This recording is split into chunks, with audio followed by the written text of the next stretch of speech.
How many Americans are aware of George Soros? Ces associations sont financées de l'étranger souvent. Monsieur Soros, par exemple. George Soros is back in the news. When he says democracy, he means Sorosocracy. He wants to wreck Europe. I bet you don't know who's behind the Black Lives Matter. No, ain't no black. They just slaves on the George Soros plantation. George Soros is the world's most famous investor and speculator. Nearly half of your financial sector donations appear to come from just two wealthy financiers, George Soros. Est-ce que c'est un jeu? Oui, c'est un jeu. Financé par George Soros. Les jeunes politiciens qui ont pris le pouvoir ont été pour la plupart financés par George Soros. Soros thinks Canada is his plaything, a little toy.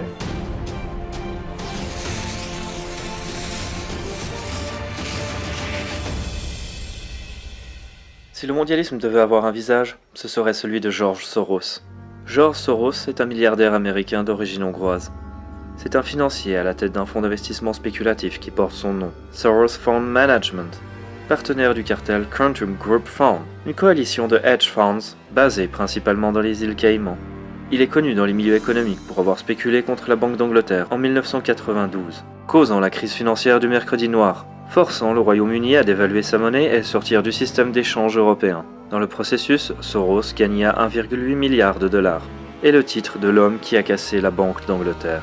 Sa spécialité est la spéculation monétaire. En 1997, sa présence se fait une nouvelle fois sentir dans le crash des marchés est-asiatiques, quand la Thaïlande fut forcée d'abandonner l'indexation de sa monnaie au dollar. Le premier ministre malaisien, Mahathir bin Mohamad, qualifia Soros de criminel de guerre économique. Né en Hongrie le 12 août 1930, George Soros s'appelait alors György Schwarz, appartenant à une famille aisée d'origine juive. Sa famille changea de nom en 1936 pour Soros. En 1944, la Hongrie, sous domination allemande, entreprit de déporter les juifs et de confisquer leurs biens. Sa famille se fit passer pour chrétienne et le jeune George Soros vécut sous la protection d'un dignitaire du régime fasciste hongrois. Sous l'aile de son protecteur, alors âgé de 15 ans, il participa à la confiscation des biens des juifs hongrois. Dans une interview accordée à Steve Krupps dans son émission 60 minutes de la chaîne de télévision CBS, diffusée le 20 décembre 1998, George Soros revint sur cet épisode de sa vie. Interrogé sur ces événements, Steve Krupps lui demanda s'il éprouvait un quelconque sentiment de culpabilité. Soros répondit qu'il n'en avait aucun. My understanding is that you went out with this protector of yours who swore that you were his adopted godson. Yes, yes. Went out, in fact, and helped in the confiscation of property from the Jews. Yes, that's right, yes. I mean, that sounds like an experience that would send lots of people to the psychiatric couch for many, many years. Was it difficult? Not at all. Not at all. Maybe as a child you don't see the connection, but it created no problem at all. No feeling of guilt? No. Dans la préface de l'autobiographie de son père, George Soros écrivit « C'est un sacrilège de dire ça, mais ces 10 mois ont été les plus heureux moments de ma vie. » L'histoire ne se limite pas à son passé en Hongrie et ses activités spéculatives. George Soros est l'une des 30 plus grandes fortunes mondiales, et il investit son butin dans son organisation, l'Open Society Foundation. Officiellement, l'Open Society Foundation est une organisation philanthropique, œuvrant pour la promotion de la démocratie, de la transparence, d'une société ouverte et multiculturelle, à l'aide d'un réseau composé de plusieurs centaines d'ONG à travers le monde. Selon le magazine Forbes, George Soros a investi 12 milliards de dollars dans ses activités philanthropiques. Cependant, le nom de George Soros et l'Open Society Foundation sont souvent liés à des groupes nettement peu recommandables, tels que des néo-nazis ukrainiens, des groupements salafistes, des groupes de passeurs de migrants, les Femen, Black Lives Matter et les casseurs des émeutes de Ferguson et Baltimore, ainsi que des entreprises de déstabilisation contre plusieurs gouvernements. En Serbie, en Géorgie, en Russie, en Pologne, au Kenya, en Ukraine, au Kyrgyzstan, pour ne citer que quelques-uns. L'organisation est interdite en Russie. La Hongrie et Israël sont en passe de suivre la même voie.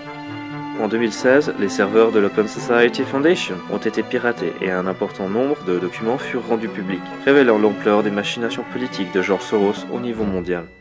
Les Femen. Le financement du groupe Femen est toujours resté très opaque. Un article des Inrocks daté du 20 août 2013 fait état de l'impossibilité d'obtenir des informations quant aux généreux donateurs de l'organisation, même pour les simples membres des Femen. Bien qu'elles aient prétendu n'avoir aucun lien avec George Soros, Celle-ci révèle que George Soros a cessé son soutien financier suite à leur décision d'ouvrir une section en Israël. Les raisons qui ont motivé George Soros à abandonner les Femen sont incertaines, car il est loin d'être un sioniste. Un article du Jerusalem Post, daté du 3 février 2016, basé sur les fuites de l'Open Society Foundation, révèle son intention de combattre les politiques racistes et antidémocratiques de l'État hébreu. Il finance un certain nombre d'organisations antisionistes. Il est possible que l'attitude anti-religieuse des Femen aurait pu rentrer en conflit avec les associations pro-palestiniennes musulmanes qu'il finance. George Soros et son organisation déploient de gros efforts pour marginaliser tout discours anti-islam et l'assimiler à du racisme. Le procès-verbal de la réunion dirigeante de la branche américaine de l'Open Society Foundation, daté du 7 à 8 mai 2015, montre l'intérêt que l'organisation a pour inclure le combat contre l'islamophobie dans ce qu'ils appellent les mouvements des droits civiques. En France, un article du Figaro, daté du 23 août 2016, révèle la nature crapuleuse du soi-disant collectif contre l'islamophobie et de son fondateur, le prédicateur salafiste Sami Deba. Ce groupuscule a reçu au moins 35 000 € de la part de l'Open Society Foundation, ainsi qu'une subvention de la Commission européenne. Le think tank Demos, qui a conduit un rapport sur la soi-disant islamophobie sur Twitter, est également une officine financée par l'Open Society Foundation. En 2014, celle-ci a reçu près de 130 000 $. Cette officine use des mêmes méthodes douteuses que le CCI, notamment assimiler une étude sur l'homophobie au sein de la communauté musulmane comme un acte islamophobe. D'après une interview accordée à CNN, Soros s'est vanté d'être derrière les événements de Maïdan, en Ukraine. George Soros, pleasure to have you on.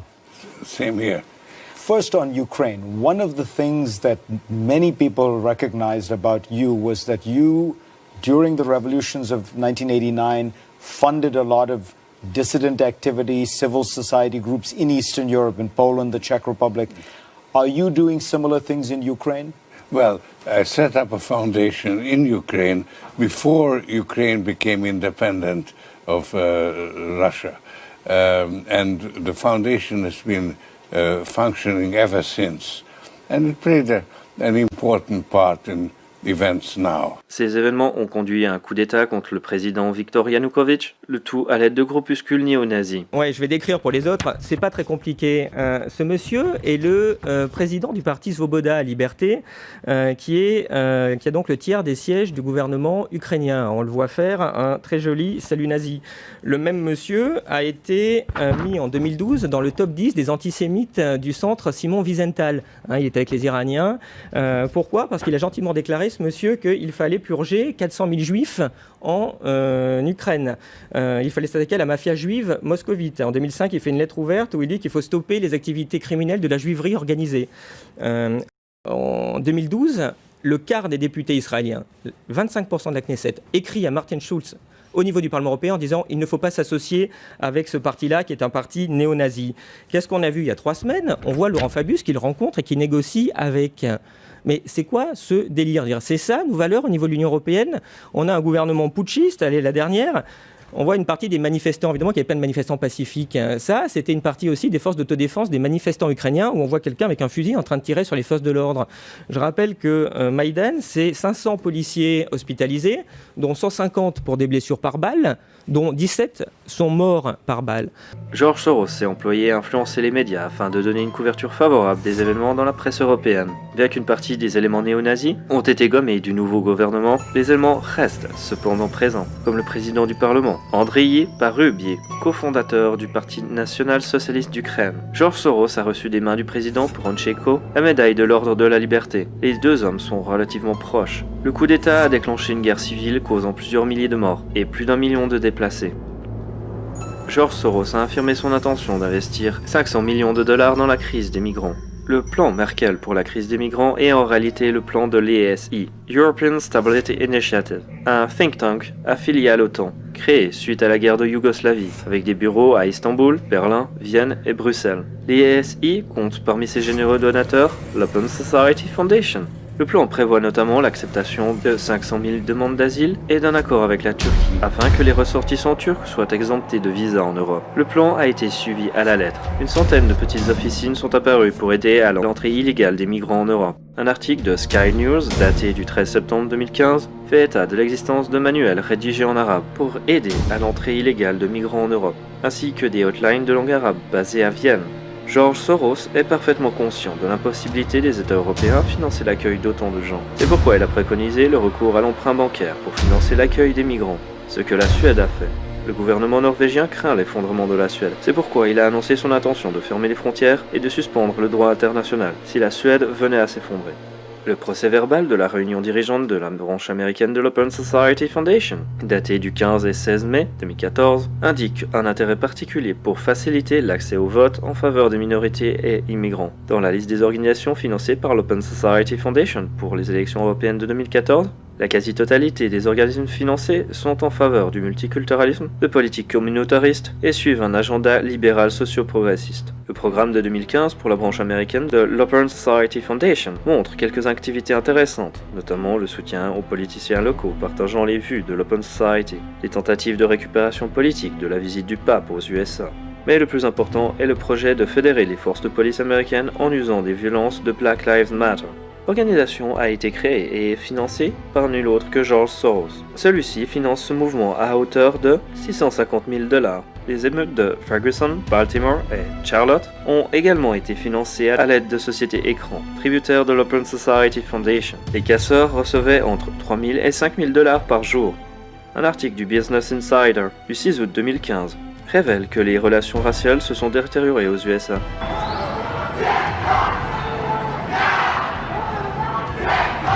Plusieurs policiers ont été assassinés par des gens reliés à Black Lives Matter. Le leader de Black Lives Matter, Dwayne Nixon, vit dans une résidence près de Baltimore, dans le Maryland. Cette résidence appartient à Robin and James Wood, de fortunés membres du Parti démocrate et membres dirigeants de l'Open Society Foundation. Les liens entre George Soros et le Parti démocrate ne sont plus à démontrer. Celui-ci finance la campagne d'Hillary Clinton à hauteur de $25 millions. Les relations entre Soros et Clinton vont bien au-delà des simples donations. En 2011, une crise politique a lieu en Albanie. Les emails d'Hillary Clinton, déclassifiés par le département d'État américain, montrent que Soros a donné des instructions sur comment résoudre cette crise. Il a préconisé de médiatiser la situation et d'envoyer un médiateur sur place. George Soros a proposé les candidatures de 3 personnes qui pourraient servir d'intermédiaires dans cette affaire. L'ancien Premier ministre suédois, Carl Bildt, l'ancien président finlandais, Martti Ahtisaari, et l'homme politique slovaque Miroslav Lajčák, qui est actuellement le vice-premier ministre et ministre slovaque des Affaires étrangères. Quelques jours plus tard, Miroslav Lajčák était sur place.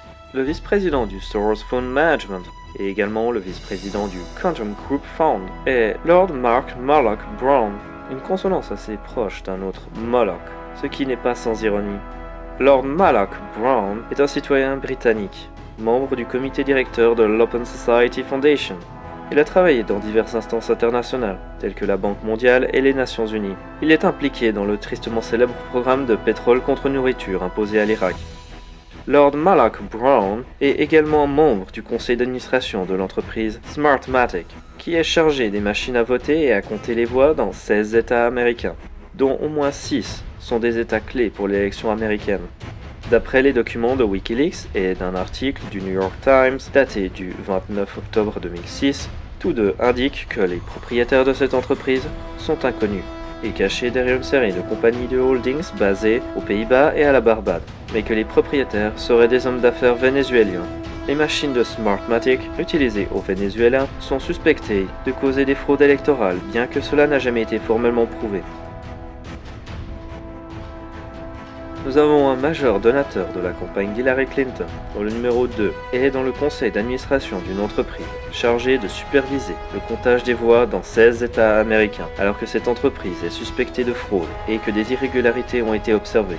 Le président hongrois Viktor Orbán a dit le 20 mai 2016 à la radio hongroise que lorsqu'il entendait Hillary parler, c'était la bouche de Clinton avec la voix de George Soros. Si le mondialisme devait avoir un visage, ce serait celui de George Soros.